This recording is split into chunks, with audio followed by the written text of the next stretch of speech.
Chers amis, bonjour. Bienvenue à cette émission Appel de l'aurore.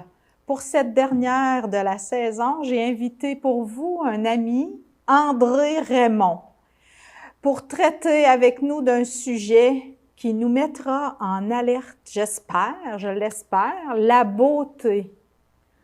André, qu'est-ce que c'est pour toi la beauté?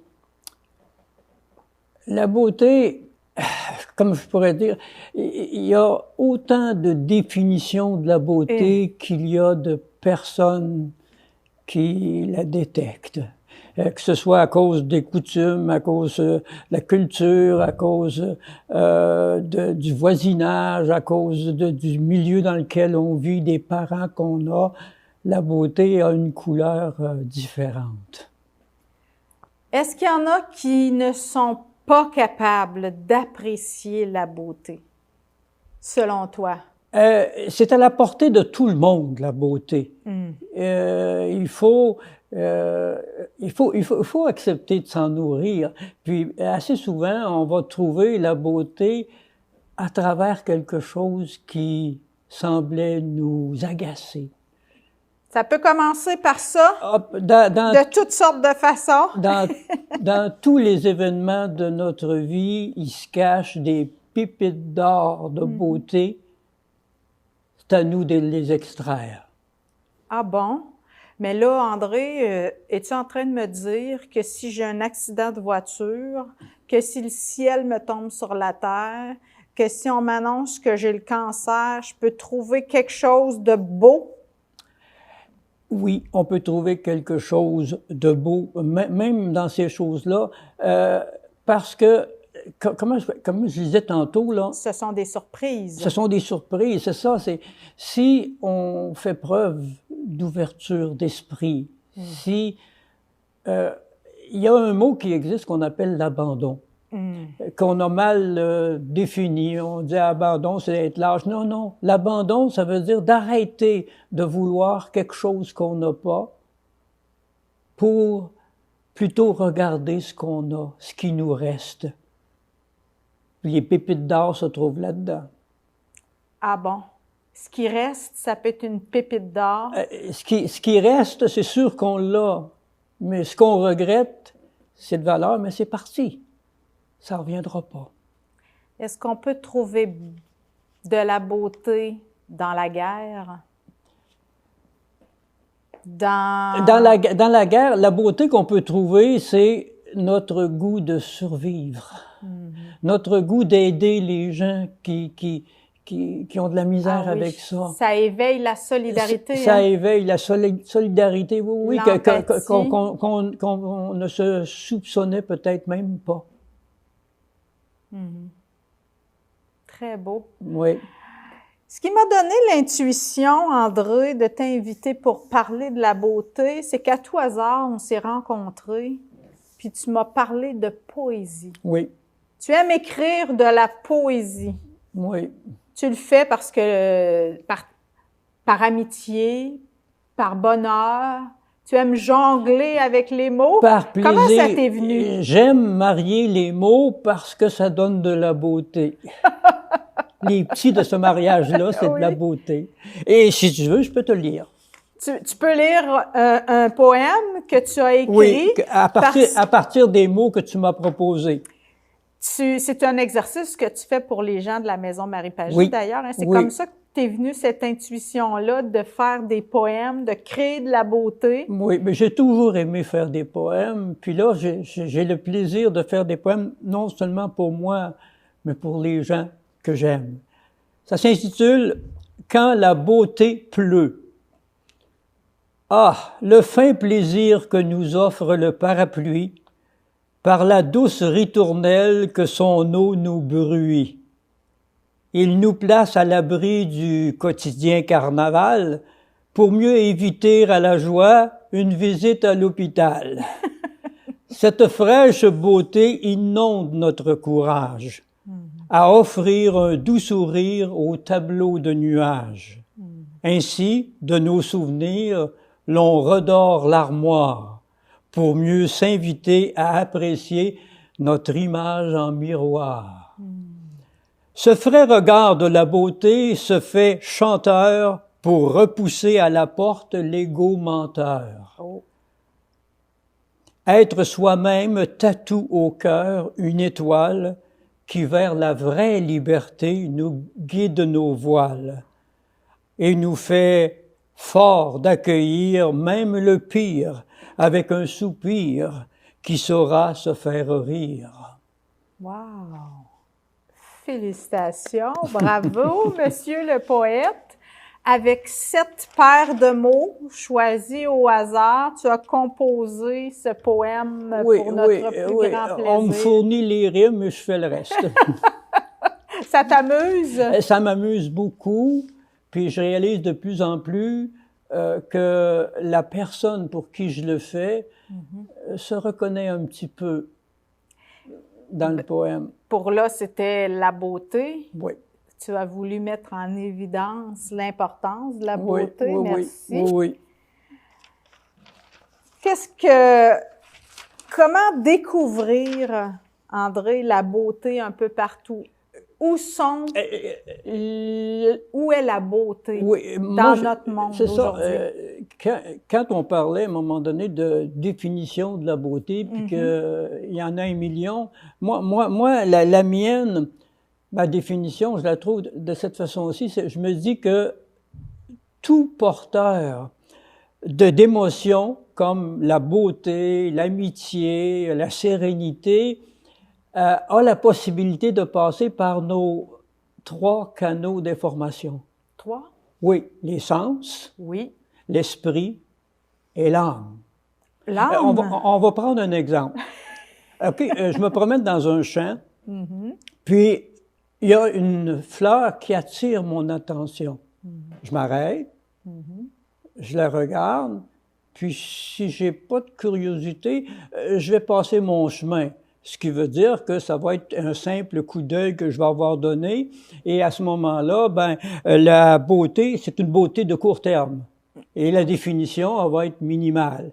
Mais si la curiosité l'emporte et que je m'élance vers la fleur, l'esprit. L'esprit, là, il déclenche la curiosité. Il va essayer de décortiquer tout ce qu'il y a là. La couleur, l'odeur, la forme.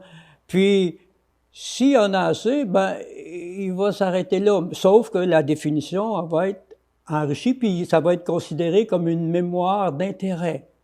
Et si jamais l'esprit fait lâcher un « wow », le « wow », il va aller frapper à la porte de l'âme. Et là, l'âme va nous ouvrir à la contemplation. Et là, ça va être un bien-être en dehors de l'espace et du temps. C'est très beau. Puis, ça va rester indéfiniment en dedans de nous. Et là, la définition, il ne faut pas la chercher. Parce qu'il n'y a pas de mots pour définir ce qu'on vit là. Donc, la définition va être dans l'aura de la contemplation. Et si on veut que la beauté fasse partie de nous, il faut la présenter à l'âme. Par la contemplation et la reconnaissance. Par un émerveillement? Oui, l'émerveillement, puis la contemplation. La contemplation, c'est la bouche, la mâchoire descend, puis... Ça peut parce qu'il n'y a pas de mots pour qualifier ce bien-être-là. Tu trouves pas, André, que les enfants sont des spécialistes Exactement. de l'émerveillement? Oui. Oui. Les enfants voient de la beauté partout. Partout, parce qu'il y en a partout. Puis, ce qu'il faut peut-être enlever de notre vocabulaire par rapport à la beauté, parce que aussitôt qu'on parle de beauté, l'être humain a inventé un mot qui est tout à fait le contraire, et on parle de laideur. Oui. Parce que la beauté de la personne est trop loin de la perfection. Oui, ou des critères de mode parce que, culturel. Parce que la laideur n'existe que dans le mot. Parce que ce qu'on appelle de la laideur, c'est de la beauté qui souffre de pauvreté. tout comme l'ajout Ouais. ou les transformations de l'image corporelle, ça, c'est différent. À ce moment-là, il se gonfle d'apparence. Une Oh là beauté là. qui se gonfle d'apparence. Qu'est-ce que tu en penses? Comment se fait-il, André, en ce moment, que tant de gens ont recours à la chirurgie esthétique justement pour changer leur apparence? Pourtant, les femmes que je vois les plus transformées sont souvent très jeunes et déjà très belles. Oui, parce que tantôt on parlait des personnes qu'on dit laides. Mm-hmm. Parce que la vraie beauté, là, elle est à l'intérieur. Okay? Ah, oui. Puis, les personnes qui n'ont pas la beauté en vedette, extérieur, ben, l'intérieur est tellement bien développé. Et puis, cette vraie la réelle beauté, là, c'est un peu la qualité de la beauté intérieure qui va rendre l'enveloppe transparente. Puis qui va transformer le jugement en ouverture. Il suffit de penser rien qu'aux yeux éclatants puis au beau sourire invitant. Ça fait oublier. Dans ton bénévolat, là, tu me fais penser à ton bénévolat, oui. André. Dans ton bénévolat, tu vois des personnes défigurées, en fin de vie, qui sont parfois décharnées, amaigries, avec des plaies, avec des douleurs, avec des... Est-ce que tu les trouves belles? Oui, parce que rien que le fait que ces personnes-là s'abandonnent à nos soins, qui nous offrent un sourire quand on rentre dans la pièce, que leurs yeux parlent d'amour, à ce moment-là, le reste du corps, ça n'a aucune espèce d'importance. Et on a un grand plaisir. Imagine le bonheur quand tu rentres dans une chambre où quelqu'un est tout près de mourir, puis il te regarde, puis il te sourit. Mon Dieu, c'est un privilège, c'est un cadeau absolument extraordinaire qui nous fait frissonner. C'est tout le contraire de la beauté à maquiller, je dirais. C'est ça. La vraie beauté, la vraie beauté, elle est en dedans, c'est évident. Ouais, c'est ça. À quoi sert le maquillage pour un homme de théâtre, André? Il doit bien y avoir moyen d'améliorer la beauté. Non, c'est pas pour améliorer la beauté qu'on va faire du maquillage au théâtre. C'est pour créer le personnage. Ah oui. Parce que dans une pièce de théâtre, il n'y a pas de comédien qui entre sur scène. Ça veut dire quoi, ça? C'est un personnage. Donc, pour que le comédien se sente le personnage, faut l'habiller, faut le maquiller, pour que, quand il rentre, il sait qu'il n'est plus le comédien, mais qu'il est le personnage. Ah, c'est une astuce. Oui, une attitude. Et si on faisait la même attitude, ben, on oublierait bien des petits malheurs. Alors, qui ai-je devant moi, André? Est-ce que c'est le personnage? Un petit peu. Un peu, oui. Un petit peu, mais aussitôt que je me mets à parler de ce que j'aime, de comment je vois la vie, là, c'est moi. Oui, c'est ça. En fait, tu es un personnage à partir de ce que tu es aussi. Oui. La beauté, l'art, la culture, la musique, tu parlais de sens. Oui. C'est très personnel, apprécier l'art. Puis en même temps, il y a des incontournables, je dirais des morceaux ou de la musique qui plaît à tous, ou à peu près tous. Qu'est-ce que ça prend? Qu'est-ce qu'il y a dans la musique ou l'art ou la peinture, la poésie qui plaît? C'est certain qu'il faut regarder, il faut que l'esprit soit là, mais il faut absolument passer au troisième. Troisième? Il faut laisser aider nos sens et notre esprit à aller faire un beau cadeau emballé à l'âme. C'est par l'âme, c'est par l'intérieur qu'on détecte la vraie beauté. Autrement dit, si quelqu'un aime telle chose, puis toi, tu l'aimes pas, OK. Trouve la petite pépite d'or à quelque part là, qui va faire la différence et que tu dis, ah ben coudonc, ouais, il y a ça de beau. De regarder ce qu'on trouve beau, qui va embellir tout le reste. Est-ce qu'on peut justement avoir une attitude intérieure qui nous empêche d'apprécier la beauté? Oui, c'est certain que il y a des maladies, OK? Ou Oui, exemple, des personnes qui sont malades, la oui. dépression, Oui, OK?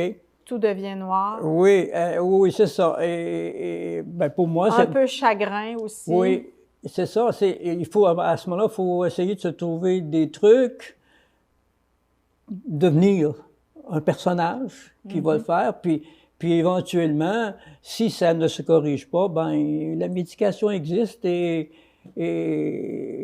j'en suis témoin. Tu y as recours toi-même, oui. Oui. Tu as eu une espèce de période où la vie était moins belle. Oui. Ben, la vie était belle, mais j'avais pas les yeux pour le voir. Tu avais de la difficulté à l'apprécier. Oui. Puis la médication t'aide. Ah ben je comprends donc. Je vis des choses que j'ai jamais vécues, comme de me lever avec le sourire.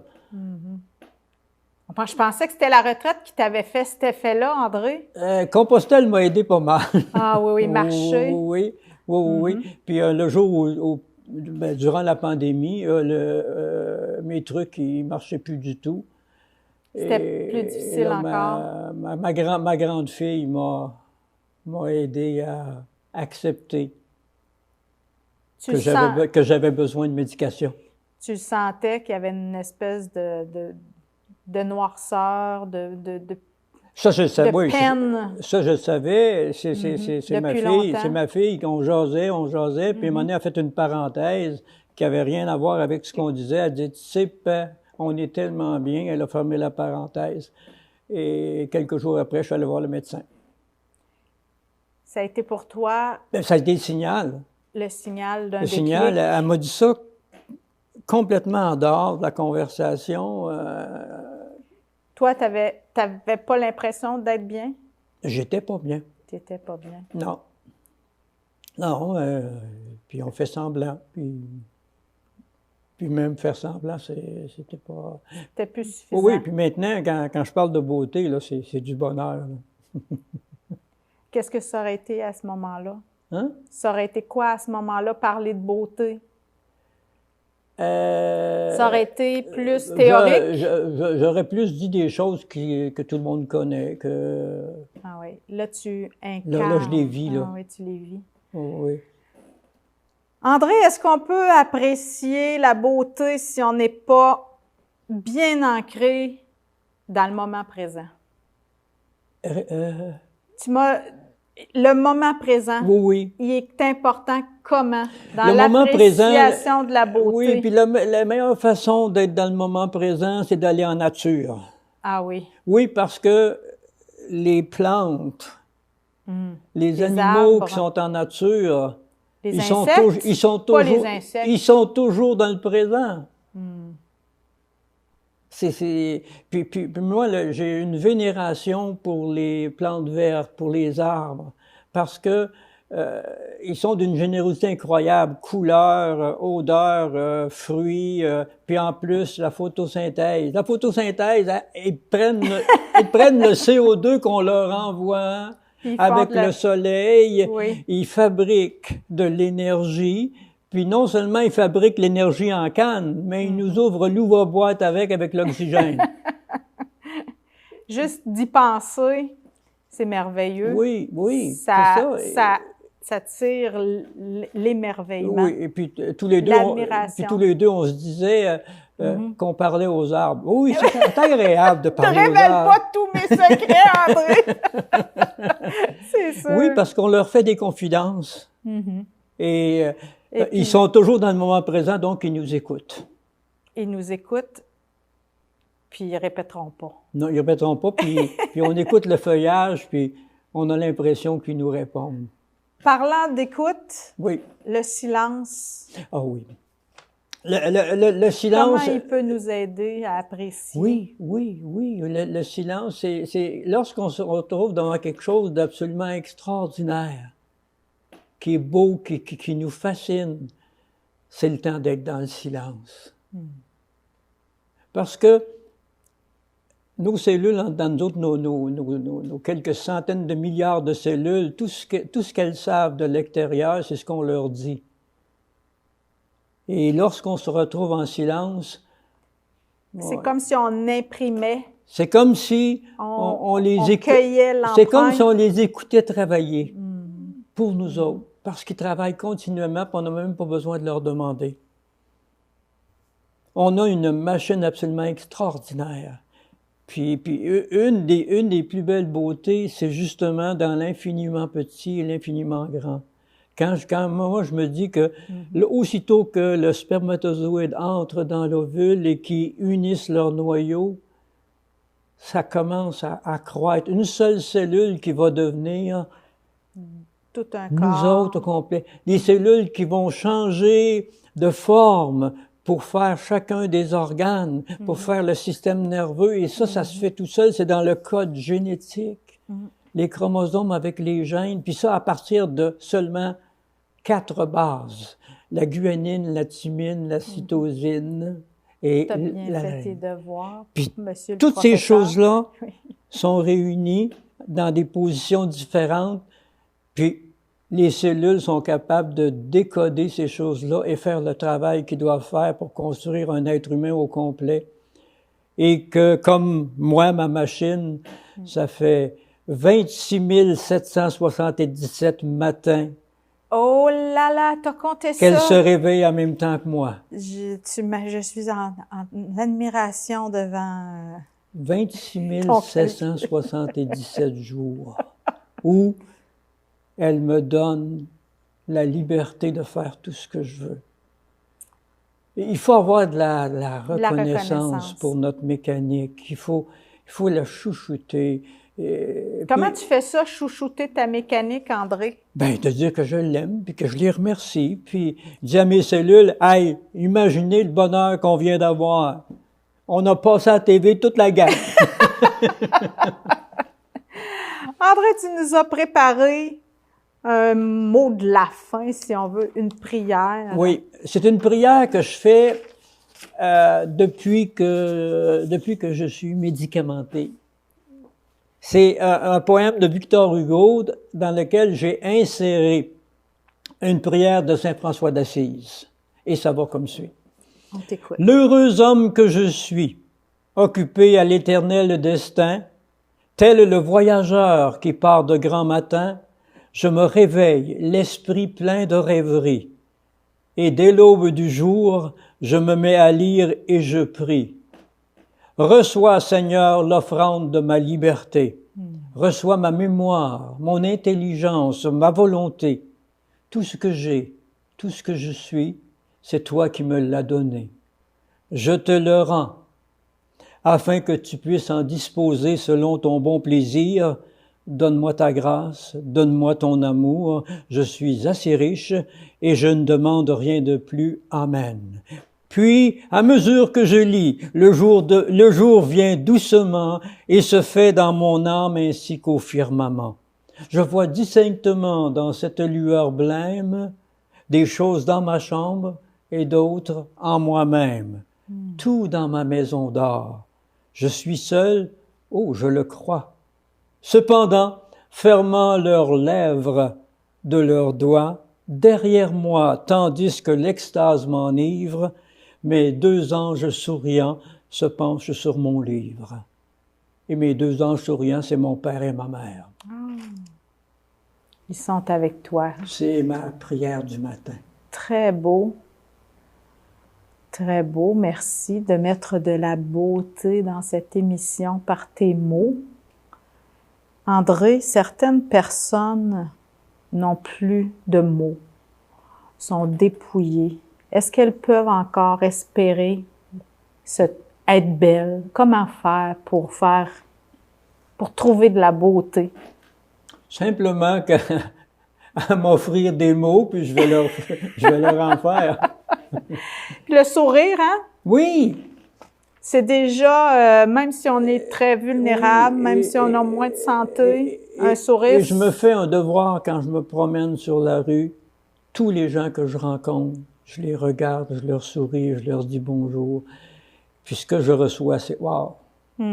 Surtout, hein, on est tenté, lorsqu'on rencontre quelqu'un, de tourner la tête. Oui, on est préoccupé parfois. On est gêné. On est gêné aussi. Oui. Alors que si on regarde la personne et on lui dit bonjour, c'est peut-être le premier bonjour ou le seul qu'ils vont avoir. Dans la journée. C'est peut-être ça aussi qui t'aide à trouver belle et beau les gens moribonds que tu visites à la maison Marie-Pagé. Tu te fais des sourires, André? Hein? Tu t'en fais, toi, des sourires si personne ne te sourit? Oui, dans mon miroir. Oui, je m'amuse. Il suffit de l'essayer. C'est agréable. On se surprend soi-même de sourire en disant « Ah, garde-les, lui. » Tu te moques un peu de toi quand tu te regardes dans le miroir. Oui. Puis quand on se regarde avec un sourire, on se trouve beau. Ah bon? Le sourire et les yeux, c'est la porte de la beauté. Puis peut-être à ce moment-là qu'on se pratique. Oui. Pour les personnes qu'on va rencontrer. Ah, tout l'été? Tout l'été, puis on en reparlera à l'automne. Faut se pratiquer. Oui.